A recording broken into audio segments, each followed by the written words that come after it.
Hello, hello, hello everyone. Welcome to Ascension Love with Alice. A return to union. It is so wonderful to be here with you as we look at the topic, what to do if someone is projecting onto you. What if someone's triggered? What if someone's triggered and they're projecting it onto you? Okay, so this is a topic that's coming up a lot right now. I'm wearing my Archangel Michael and Metatron cloak as I talk about this. Because it's a topic that is coming up a lot right now. You know, we've got a lot of very powerful light energy coming in, and when we bring in more and more light, what's really incredible about that is that it does illuminate shadows. It illuminates them within ourselves so that we can embrace them, so that we can transcend them and forgive them and love them, right? However, some people don't always consciously really know that just yet, right? Because whatever aspect of their beautiful divine soul blueprint that they are in, they are blossoming in their own perfect time. You can't rush these things, right? We can't rush these things. Now, what's really fascinating is there'll be some people here that that are watching this video and that are very, very, very conscious, very aware of mirroring, of how what unity consciousness is all about, and they probably actually don't need to watch this video because they already know that if someone is saying or doing something, it's because of an active energy grid within themselves, and they're drawing that out of them through law of attraction. So they probably already know to clear it, do ho'oponopono, and forgive and love.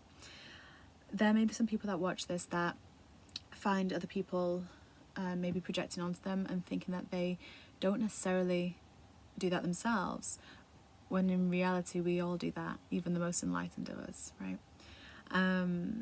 And there are some watching this that will just be watching it and going, what on earth is she talking about? And, you know, that's okay. If you feel like you wish to stay with this video, please stay with it. If it's triggering or if it's not resonating truth for you, then don't feel bad if you click off it. That's all good. You know, all is well in the world.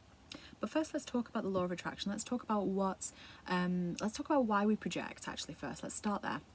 So, the beautiful divine being, the beautiful divine soul, that is my light. Similarly, you have your light, right? We all come from that divine source, right? That all that is, that divine mother father energy, we all come from there, you know? And not only do we all come from there, we are all connected to that infinite light, that eternal love, that beautiful river that cascades around us and through us and creates and brings through everything that we could possibly need if we just open our hearts to it. But then what happens is we come down into this human body where it's a little bit more dense, right? You know, we've accrued karma, whether it's cellular, and, you know, or whether it's through experience and through our own lifetimes, or whether it's genetic or whatever we wish to say. And there are things there that we haven't forgiven, that we haven't been able to embrace in love for whatever reason. And that's okay, right? That's okay. So we come down to this human body where there is a lower blueprint. And when I say lower, I mean denser, right? It's a heavier blueprint. It's 3D. You'll have heard that phrase. And the 3D blueprint is, you know, there's karma around, there's, you know, there's fear, there's worry, there's kind of what if this doesn't happen, there's kind of a lack of faith, a lack of love. And what then tends to happen is there's this contrast between the light within you, that faith within you, that is always running eternally through you and is always there, the higher self that is you, that priest or priestess energy within you. And then there is that programming, the human body that we are wearing, that we are physically wearing to be here on this planet. And the human that we are in, like whatever anatomy we're born into, whatever class system, whatever culture, whatever, you know, whatever our background is, whatever we choose to, whether we choose to be born from this star origin or, you know, of this particular remembrance and bloodline, whatever that is. It brings through certain memories and certain things that we wish to release and love, like turn into love, transcend into love in this lifetime. Now, the contrast that then tends to happen is you've got this contrast between the light and the not yet fully light. So the faith and the fear, right? One is the body, one is the program. It's like a computer. When you turn it on, you know, you get the background programs that start to run automatically and you're like, oh, wait, what? Is that running? Is that draining my battery? You know, and we don't realize all the time that we can actually reprogram that. But the more we reflect inwards, the more we ask ourselves, okay, why am I creating that? Why am I doing that? Whatever that is, you know, how did this experience of my friend shouting at me, or how did this experience of me losing my job, or, you know, whatever it is, how did I create that? How have I been asking for this contrast? Because let me tell you now, the contrast brings through clarity. It allows us for us to get more clear on what it is that we want in life, and it gives us the focus to go and get it. right? We don't always have to do things through contrast, but for humans it tends to be, you know, if you're in a human body, right, it tends to be the most efficient way many times. On that note, when light is entering and we are experiencing contrast, the human programming will want to point it outwards. For two reasons, I find personally. Take what resonates, leave what doesn't. One of the things that I like to say is because our physical body has these physical eyes, and these physical eyes point outwards. It doesn't look inwards, they look outwards, because that helps us see what it is that we're attracting, what it is that we're creating, because other people will mirror and reflect based on our energy grids. That's an analogy I like to use, and people find it helpful, I find, because the eyes are pointing outwards. So then it must be understood that, you know, they point outwards so that we can see what it is that we are creating, and everyone else that we interact with is a divine gift because we are able to see it so clearly. The other reason why it may be projected out is because the programming of this body is so ardent, is so strong. I don't know if that was the right word before.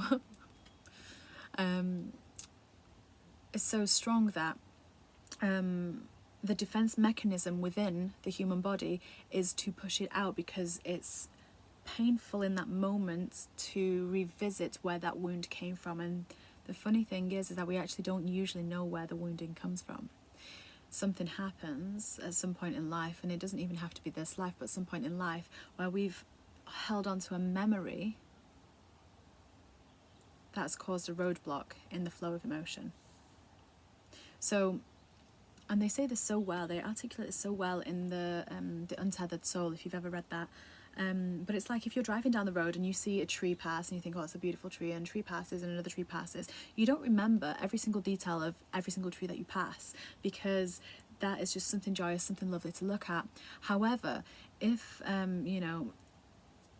if your friend says or does something when they're not aligned in their light, when they say or do something that is in a wounding that is being cleared, or because they are mirroring your energy, then that stays with us for a long time, and it becomes like a little thorn, right? So imagine like you've got a little thorn in your hand, like a splinter in your hand. And then instead of going through the pain of trying to get some tweezers to pull out that splinter, instead of getting some tweezers to do that, and it might hurt a little bit, be a little bit uncomfortable to pull it out, instead you just build a little bandagey thing around it and just wrap it up. And as time goes by, it's getting a little bit more sore, a little bit more tender as things knock into it and things bump into it. And then you have to wrap it up more and more and more and more. And then sooner or later, you're having to build a brand new bed where it's got like an armrest so that you don't roll onto your hand as you're sleeping. And, you have to change the construction of your home and things like that. And you have to have allowances made for you in certain ways. And really all because you don't want to pull out that splinter. Now, what's really beautiful about the time that we're in right now is we're in an exponentially expanding universe where time doesn't exist in a linear format as we think it does. So what that means is, in a space of time, you can actually undo a lot of the karma, a lot of the pain, a lot of the trauma that you've had very swiftly and efficiently.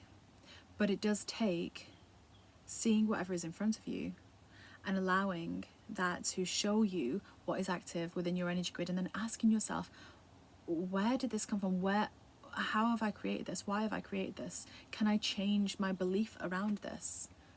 Because what is physically around us has been created by us because of an old belief system. That's not a reflection of the present. Whatever is physically in front of you, your personal circumstances, is a reflection of a consistent energy that you've had in the past. So if you want in the future to create something beautiful and marvellous, then you have to change that energy in the now. But still, I've not really fully got back to the topic in hand as to what happens when someone projects on me. But all that was a really good background for you to kind of understand how we create, right?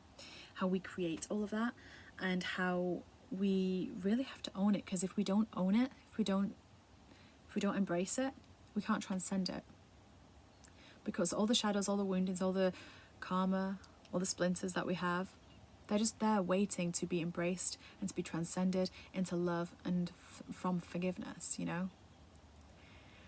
So you may, at this point in time, recognize that you may have projected onto a friend or a family member and gone, oh, I might have done that without realizing.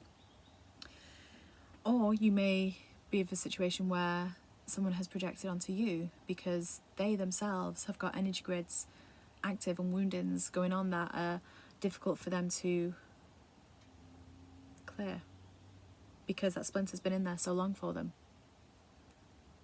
And that's okay. Now the test really comes as to whether you can love them unconditionally regardless. That's not to say you allow someone to beat you around like a doormat, but what it does say is if someone is getting triggered and if someone is projecting onto you and maybe calling you names or saying not nice things or maybe doing things that aren't pleasant toward you, then can you, instead of reacting, witness that? So remove yourself from within this perspective, within these eyes, remove yourself from behind here and actually take yourself above and witness what it is that's happening, and witness that that person would only be saying something like that because it's coming from a wound, it's coming from pain, it's not coming from love. So then it's not them, because I know that they are only love because I am only love, because I'm loved regardless, I'm loved unconditionally. My guardian angels, my higher self, doesn't say, oh, I don't love you now because you're wearing that top or because you just said something unpleasant to that cat. You know, your higher self loves you anyway. And probably just puts blinkers on saying, oh, I didn't see that. I only ever see you in your light. And that's what it is that we're being challenged to do right now.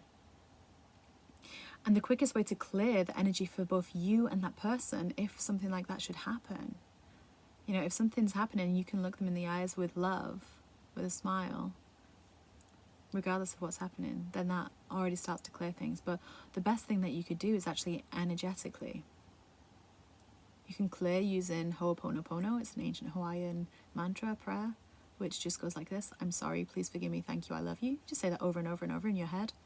Or you could take it one step further and actually find within you, isolate the energy that they're coming from. So if they're saying something, if they're getting triggered because of something's moved or, you know, something's happened or something's been said, then, you know, and if you're of a certain alignment in your light where you can isolate energy grids and notice them, this may be a little bit more advanced and that's okay. But then you can actually start to recognize the energy grid and go, okay, that's from a rejection energy grid. And that's where this language and this interaction is coming from. So where have I ever felt like I wanted to say what they're saying right now? Where have I ever felt like that someone's not understanding me, or someone's not being helpful, or someone's being obstructive on purpose? When have I ever felt like that? When have I ever wanted to say these things and express in this way?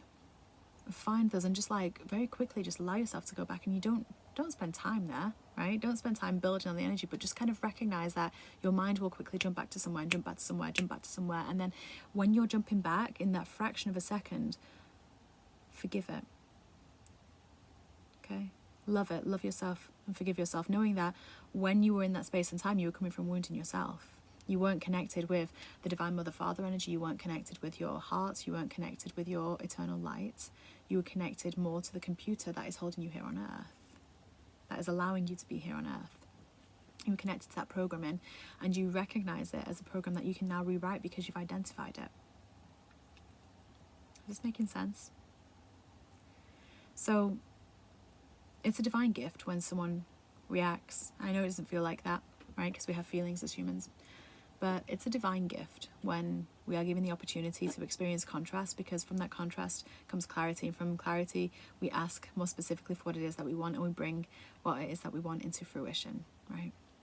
And then the continuing contrasts that happen just allow us to refine that more and more and more. So if we can see it as a gift and see it as an opportunity to advance our own alignment and our own spirituality, and also clear for ourselves and our friends, our beautiful brother or sister, whoever is in front of us, then we are not only helping ourselves on the ascension process, but also helping them from feeling shame and guilt afterwards, right? So it also clears karma for both of you.